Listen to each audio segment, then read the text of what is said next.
있었습니다. 이분은 세상을 떠났습니다마는 그가 이 세상에 살고 있었을 때 그는 어느 누구보다 더 예수 그리스도를 사랑했고 주님의 몸된 교회를 사랑했습니다.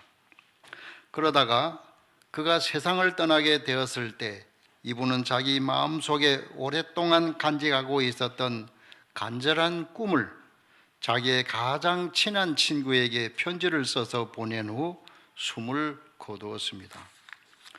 그의 친구는 그가 죽은 후 자기에게 마지막으로 보낸 이 사람의 편지를 많은 사람들에게 공개하였습니다. 그 편지 내용에 이런 글귀가 있었습니다.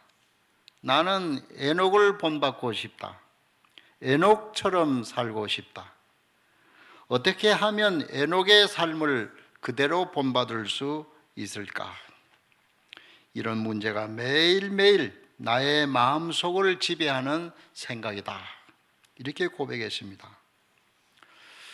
여러분, 이분이 이처럼 닮고 싶어 하는 에녹은 어떤 인물입니까? 우리가 성경을 주의 깊게 살펴보면 구약 성서 창세기에 나타나는 경건한 인물들은 대단히 위대한 인물인 것을 알 수 있습니다. 예를 들면 최초의 순교자라 불리우는 아벨은 아담도 알지 못했고 가인도 알지 못했던 속죄의 비밀을 알고 있었습니다.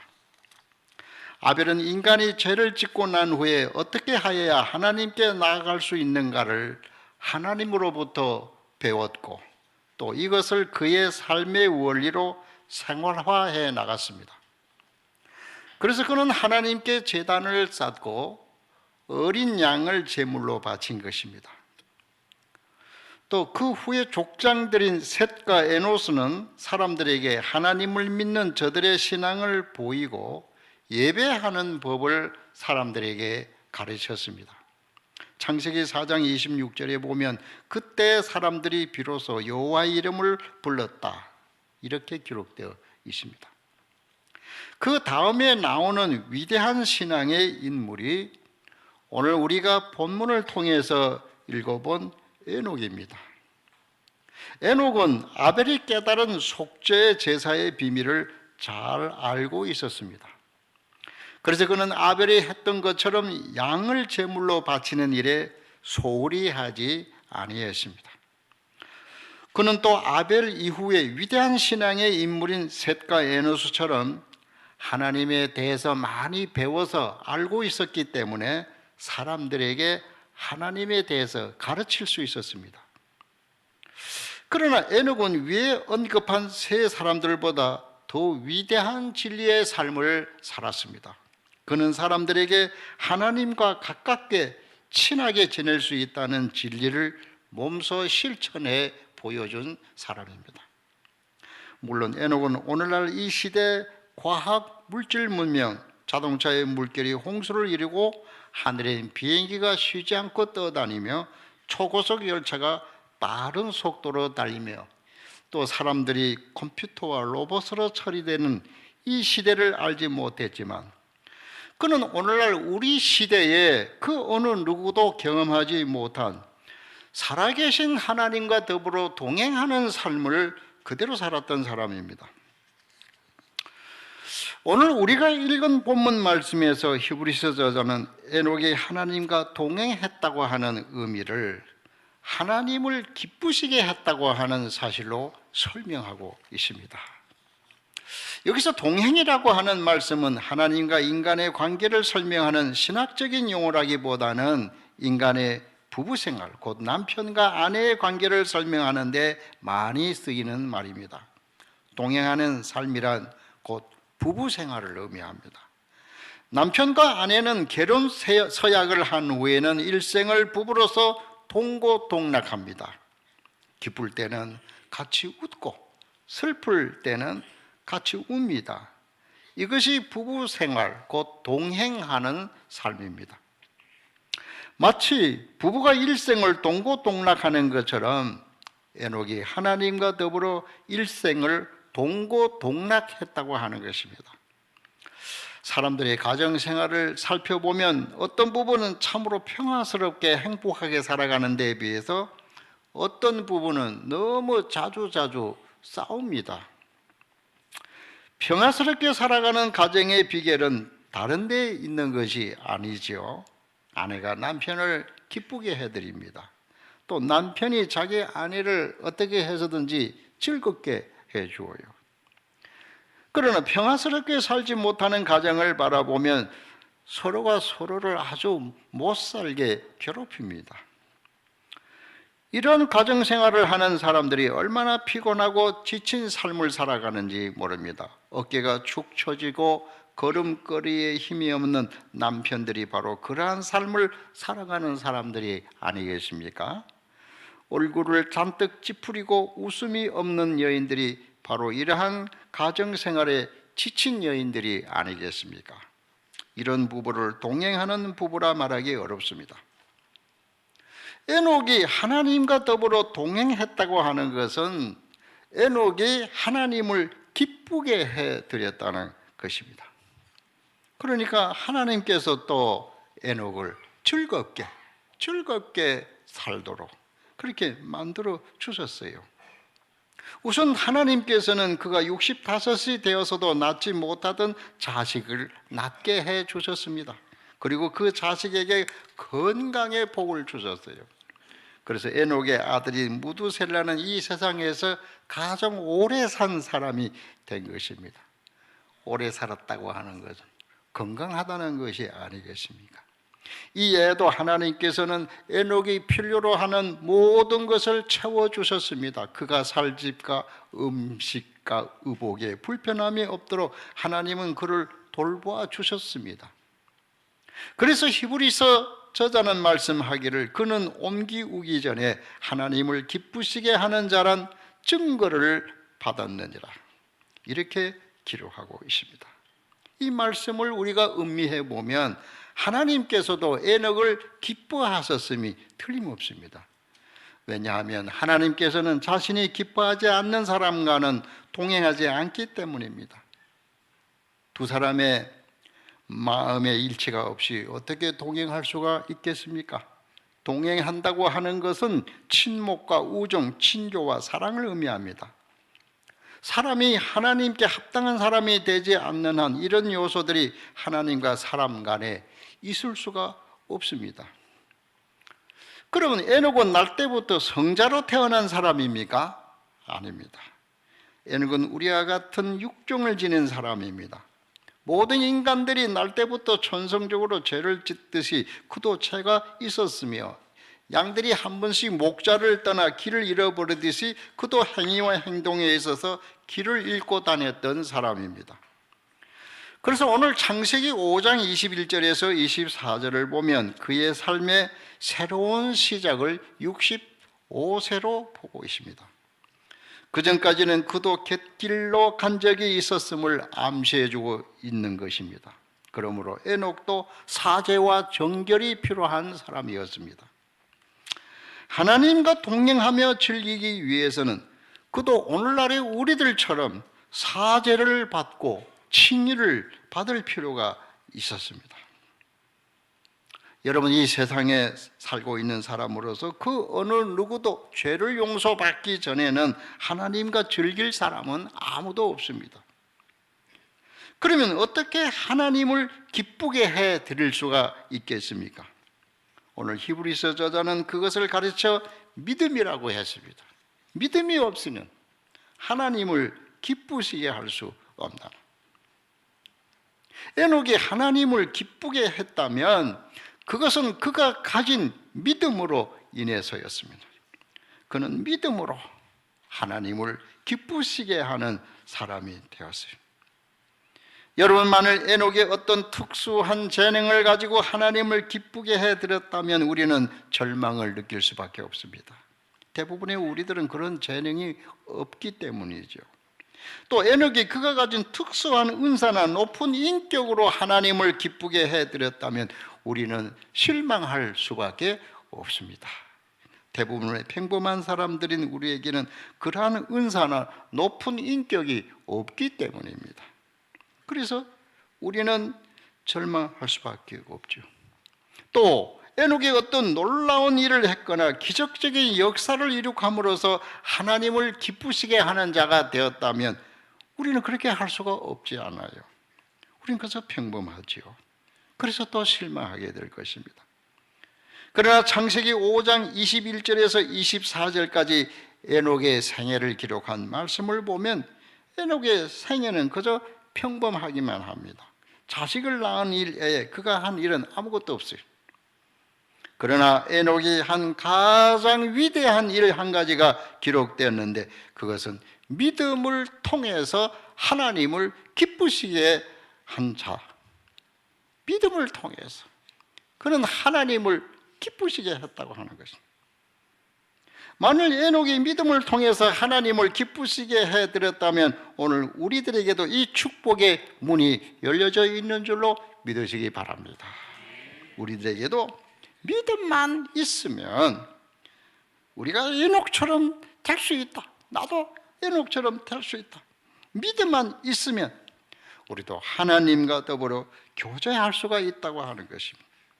만일 여러분들이 하나님의 사람으로 하나님과 진정 동행하기를 원한다면 먼저 예수 그리스도를 믿는 일부터 시작해야 됩니다. 주님은 나의 주님이시요 나의 죄를 위해 십자가를 지신 주님이시라는 걸 고백하고 받아들이고 믿어야 합니다. 우리의 죄를 자백하고 십자가에 달리신 예수 그리스도를 붙잡음으로 시작해야 합니다. 에녹이 하나님을 기쁘시게 해드린 이유는 그는 언제나 믿었어요. 그리고 그 믿음 안에서 살았기 때문에 그러므로 믿음으로 에녹이 하나님을 기쁘시게 해드린 것처럼 믿음으로 에녹이 하나님과 동행한 것처럼 우리도 믿음으로 에녹처럼 될 수가 있는 것입니다. 다음으로 에녹이 하나님과 동행했다는 사실을 읽어볼 때 우리는 에녹이 하나님의 임재를 인식하고 있었음을 이해할 수 있습니다. 여러분, 우리가 어떤 사람과 동행할 때 그 사람이 분명히 자기 옆에 있는 것을 알고 있지 않아요? 그 느끼고 있지 않습니까? 만일 우리가 그의 얼굴을 볼 수 없다면 그의 발자국 소리를 듣습니다. 그래서 자신의 주위에 분명히 어떤 사람이 있다는 걸 느끼고 알고 있습니다. 히브리서 저자는 우리들에게 이렇게 증가하고 있습니다. 하나님께 나아가는 자는 반드시 그가 계신 것과 또한 그가 자기를 찾는 자들에게 상 주시는 이심을 믿어야 할지니라. 에녹은 분명히 하나님께서 자기 옆에 계시고 자기와 함께 걷고 계시고 그렇기 때문에 그는 하나님의 발자국 소리를 들을 수가 있었습니다.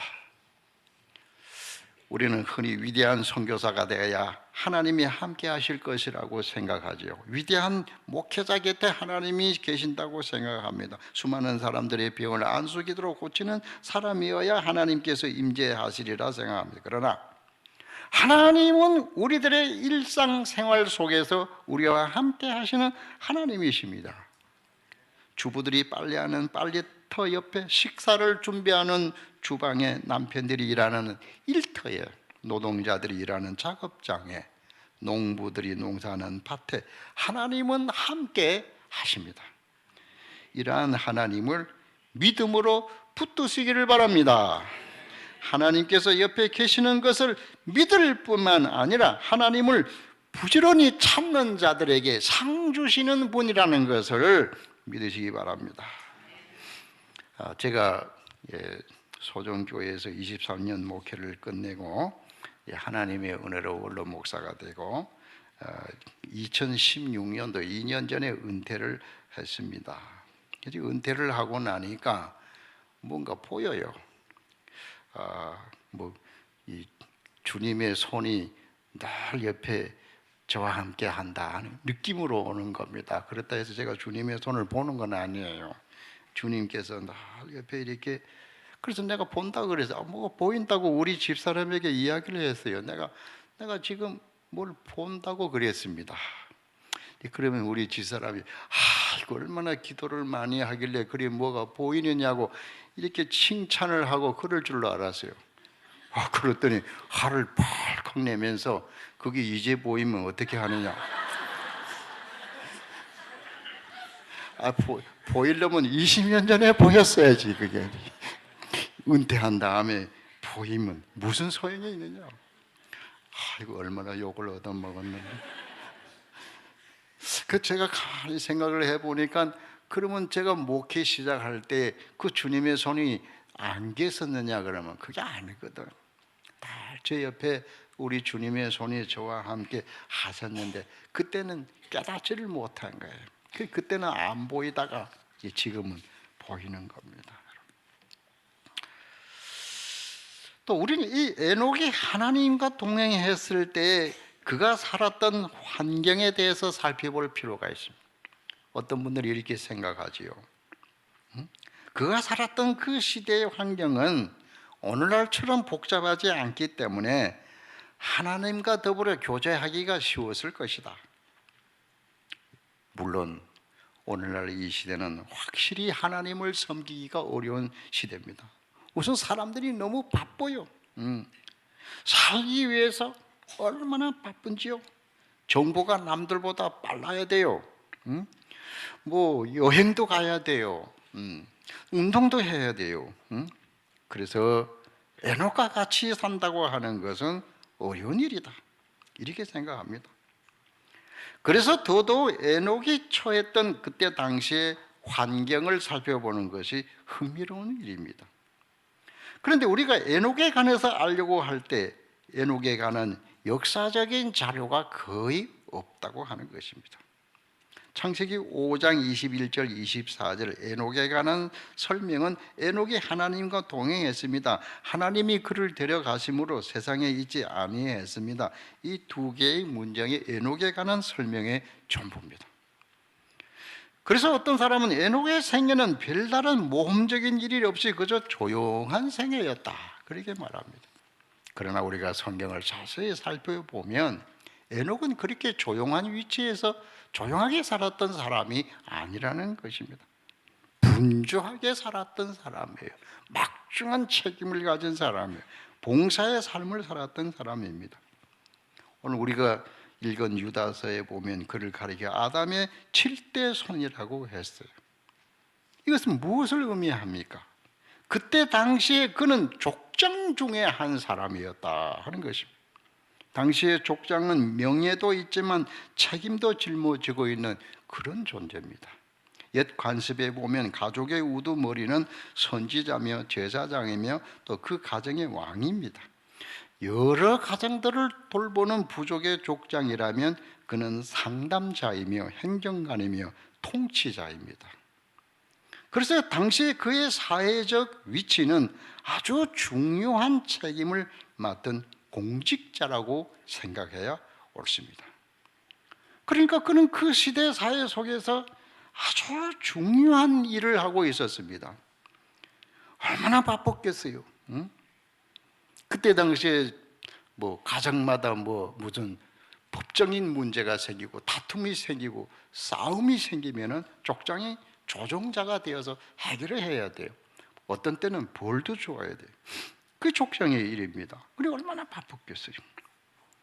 그러면서도 그는 하나님과의 거룩한 대화의 연주를 잃지 아니했으며 오히려 수세기를 두고 계속해서 그는 거룩한 삶을 살았던 것입니다. 어떤 분이 이렇게 말하겠죠. 나도 에녹처럼 조그만 오두막집에 살았다면 하나님과 동행할 수 있을 것입니다. 조용한 시골에 살면 하나님과 동행하지 못할 일이 무엇이겠습니까? 지금 나를 보세요. 얼마나 바쁜지 공무에 시달리고 복잡한 자리에서 많은 사람들 어울려 지내며 가정도 돌봐야 되며 그러니 언제 하나님과 동행할 수 있습니까? 가정주부들은 내가 홀몸이라면 하나님과 동행할 수 있겠죠. 내가 처녀 시절에 얼마나 교회를 열심히 다니고 기도 생활 많이 했는지 모릅니다. 지금은 신경질 잘 부리는 남편과 더불어 철없는 아이들을 돌보느라고 교회에 늘 지각합니다.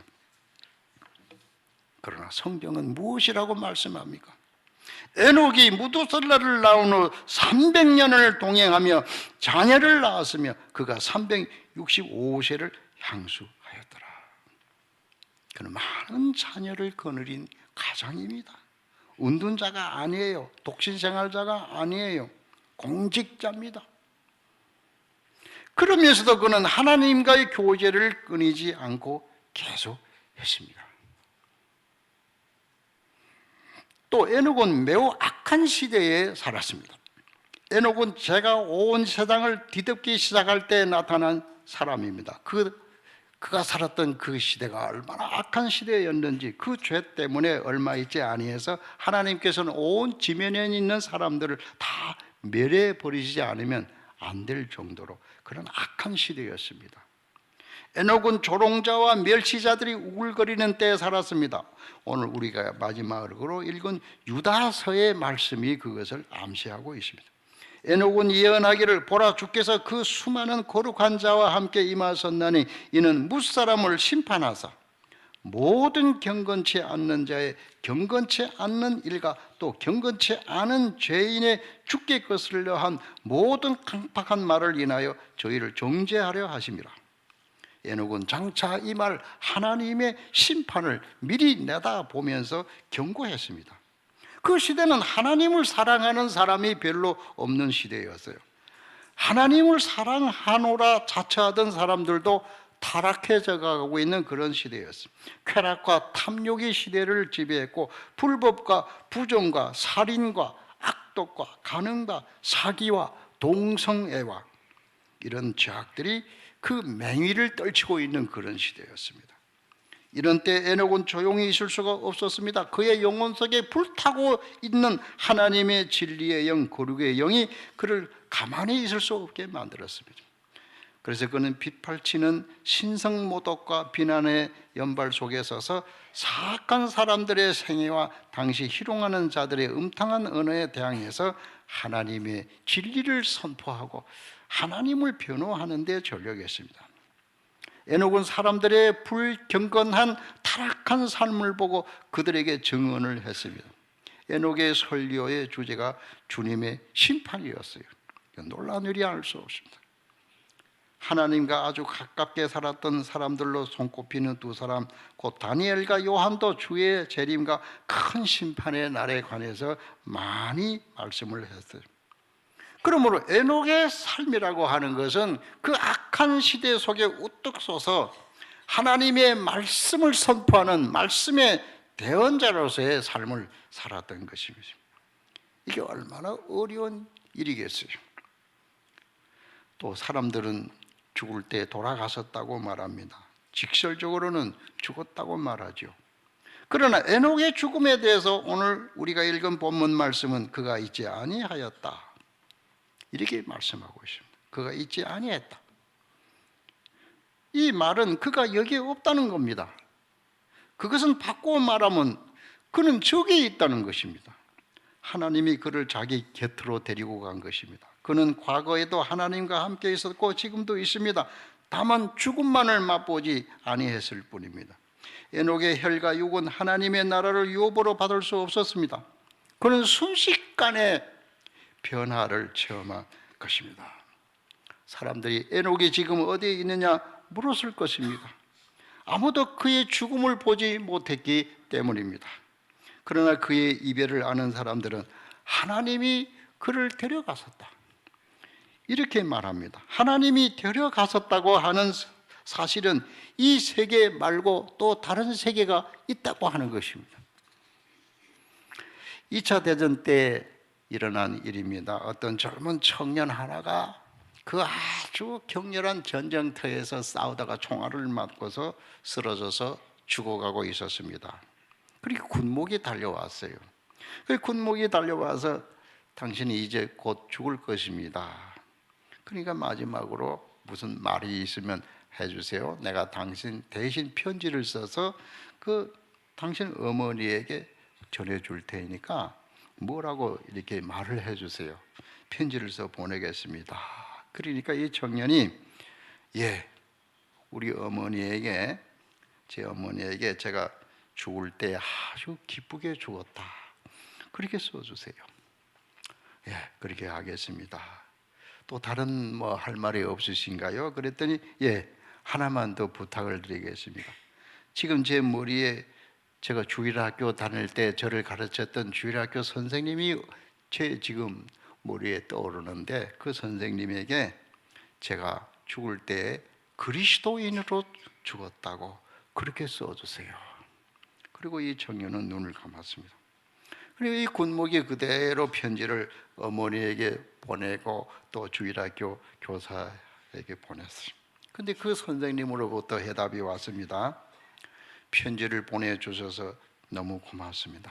사실 나는 그동안 이 주일학교 애들을 가르치면서 이게 무슨 소용이 있느냐고, 열매가 보이지를 않으니까 또 너무 지겹게 해서 한 달 전에 사표를 내고 그리고 말하고, 그 편지를 받아보니까 내가 한 일이 결코 헛되지 않았구나. 다시 그래서 내가 지금 교회학교 교사를 다시 하기로 결심을 했습니다. 이 기독교 교육이 세상 교육과 다른 점은 믿음을 가르치는 교육이라는 거예요. 왜냐하면 믿음이 없이는 하나님을 기쁘시게 할 수가 없기 때문에 그래요. 그리고 우리가 교회를 다니면서 설교를 듣고 그럴 때 우리가 믿음을 배워요. 믿음 생활을 잘 하시는 장로님들을 보면서 또 교회 안에서 더 축복을 받는 사람들을 보면 나도 저렇게 믿음 생활을 잘해야 되겠다. 이제 믿음은 예수를 믿음으로 하나님이 주시는 선물이에요. 그렇지만 그 깊이는 세월이 지나갈수록 다 다르지 않아요. 책이 있으면 책이 두꺼운 책도 있고 얇은 책도 있고, 바닷물도 얇은 물, 깊은 물이 있잖아요. 강물도. 믿음이 깊어져야 되는 거죠. 믿음이 깊어져야 돼요. 여러분, 우리가 에녹이 살았던 그 삶, 에녹의 삶의 그 비밀을 모르게 되면 우리의 인생이 헛될 수가 있습니다. 내가 인생을 참 헛되게 살았구나. 이 사람을 보라. 이 사람을 보라. 오늘 에녹의 인생을, 에녹의 삶을 바라보면서 믿음으로 하나님을 기쁘게 해드리면서 승리하는 삶을 살아가는 여러분들이 되시기를 주의 이름으로 축복합니다. 기도드리겠습니다. 하나님 아버지, 오늘 저희들을 또 깨닫게 해주시고 저희들의 영의 눈을 열어 말씀을 보게 해주시고 말씀을 듣게 해주심을 감사합니다. 에녹처럼 되고 싶습니다. 에녹의 삶을 본받게 하여 주옵소서. 주님의 인도를 죽을 때까지 받게 하시고 천국에 갈 때까지 하나님의 인도를 받으며 살게 하여 주옵소서. 예수님의 이름으로 기도드립니다.